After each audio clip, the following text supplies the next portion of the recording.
Hello YouTube, it's William here with GoProNoppers Trains, and today I'm going to be bringing you a video that's been on hold for a rather long time, but I finally have everything put together to do so. Today we're going to be talking about the Bachmann 280 Consolidation.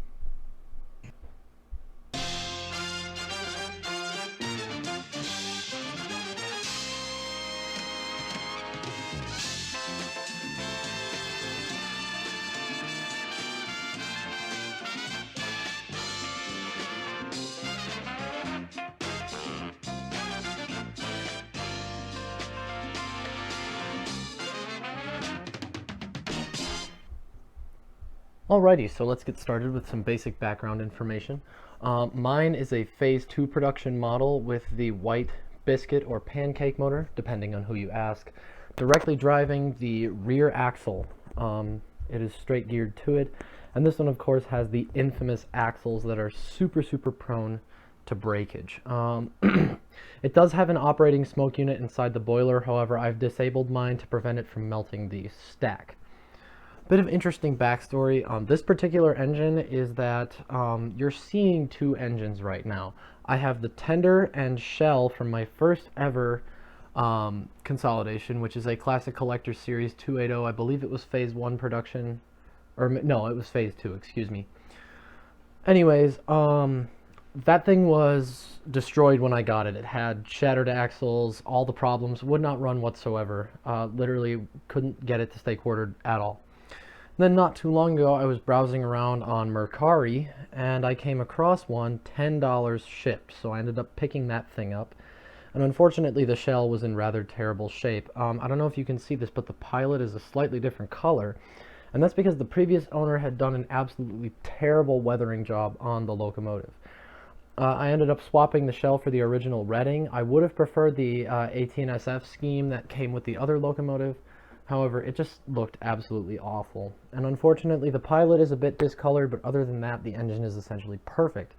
The chassis is all original on this one. It does run, as you will get to see very soon. However, it being a pancake motor is extraordinarily noisy. Another thing to note is that this thing actually has some rather surprising pulling power. It has a traction tire on the rear axle, and as such, pulls pretty well for its size.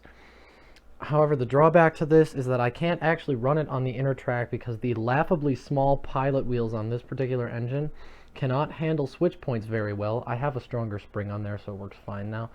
But the pickup scheme is so short that it can't make it across a switch frog without stalling, at least not on 100%, full throttle. Then it'll clear it just fine. Anyways, now that I've explained the backstory of my locomotive, we're going to step back out and take a look at a little bit of detail. One last thing to note is that the tender is from the Reading locomotive. However, the decals are gone for some reason. So at the moment, this thing is essentially painted unlettered. Alrighty, so now we've pulled forward quite a bit, and we can take a look at the finer details on the engine. Looking at the pilot, you can definitely see that discoloration now. Once you've seen it, you can't unsee it, so I do apologize for that. It doesn't bother me spectacularly, it's just a constant reminder of what that engine has been through. Anyways, we've got a separately applied bell and a couple other just minor detail parts like handrails and things on the front of the engine. This thing is ugly in overall appearance, but detail-wise it's not bad. We of course have our absolutely tiny pilot wheels. The running gear on this thing actually looks really good while the engine is in motion. The boiler has plenty of cast-in details, especially on the top and sides, with some pretty realistic looking pipework. The 2019 cab number is very faded on mine, however it's just fine really. And the tender on mine is painted unlettered with pretty reasonable details. I'm just going to show you the top of the engine really quick, and like I said, the smoke unit is just a reservoir down there. Normally you would just drop oil into the stack, however I removed my smoke unit simply so I don't end up melting the shell. If we flip the engine over, we can see the identifying factor of this thing being a pancake is that it's got the traction tires on the rear. Then if you look at the underframe, there's no gear stack over the third driver right here, which is where the other non-pancake drive models are usually driven from. Of course, this thing has those really scary nylon axles that are super prone to breakage. So when you're buying one, that's definitely something that you need to look out for. Other than that, it's a fun engine if a cheap one. Another thing that I have to mention is that HO Collector did an article on this guy right down here. It says first quarter 2020. I strongly recommend picking one of these up, or just HO Collector in general. It's a really fantastic magazine. Cannot recommend Tony Cook enough. Not sponsored, just really love these things, especially the AHM's Hudson issue, which is fourth quarter 2017. It's on page 24 and has a whole bunch of really neat information on the model and some pretty cool pictures of all the different variations and some drives. The reason I'm showing this to you is because it has a picture of what my chassis looks like. This is what it looks like. The smoke reservoir sits up there, bulb in the front, and the motor in back. This is a revision 1 chassis, and then this is what, if it'll show me, that's the Mikado, which I do have. This is what the last revision looks like with the can motor, and I strongly recommend picking these up as these are incredible engines. I do also want to mention that I have the 282 Mikado that they made, which has the same boiler casting. I might do a comparison video, but mine is a plus drive. It's got the superheater on the front and all of the extra details, as well as a Vanderbilt tender. And that one's also an amazing engine. Anyways, moving back to the table, I'd just like to give my final thoughts on the thing before having a slow speed run-by shot of the engine. Oh, and I'd also like to mention the box is up there. It's absolutely massive, and it's actually pretty cool. It's got some really nice details on it. Anyways, final thoughts on the engine. It's a fun locomotive. You can definitely tell it's early Bachmann train set quality. Detail's not bad. It's not the most attractive engine ever. It is fun to run, but of course the pancake motor is a massive drawback, and it's very noisy. And as well as it pulls, the pickup scheme is not optimal. It's a fun engine, but personally, I would not purchase one if I were you. If you'd really like to have one of these to run, definitely get the Plus version, as those are very competent engines with pretty decent pulling power, super smooth and quiet running, and probably better looks. So anyways, I'm going to put in a shot of the engine running by at the slowest speed I can get this thing to maintain with the pancake motor on straight unfiltered DC.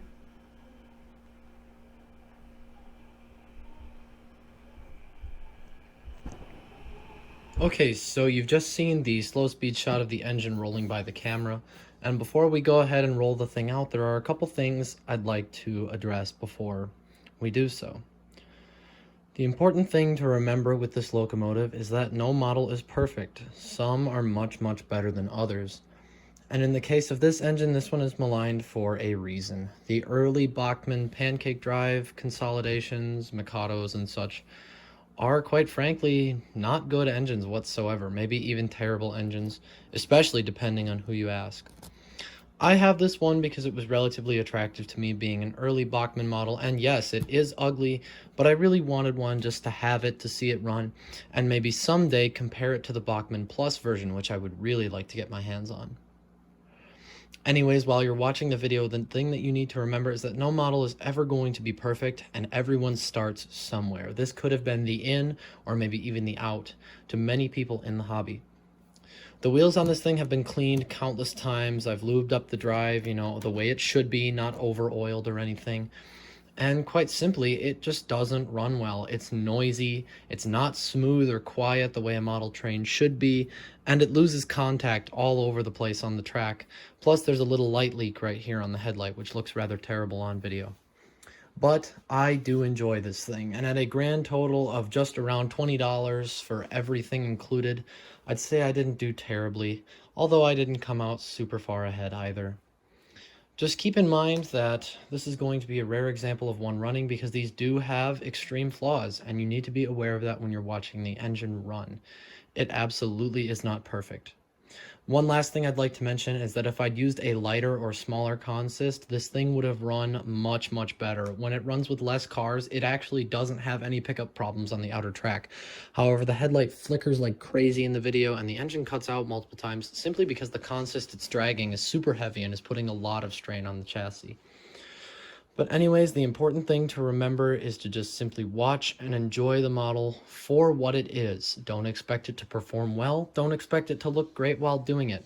But this engine does run, and I'm very glad to finally be showing it to you. Alrighty, now that we've had our closer look, let's go ahead and roll it out.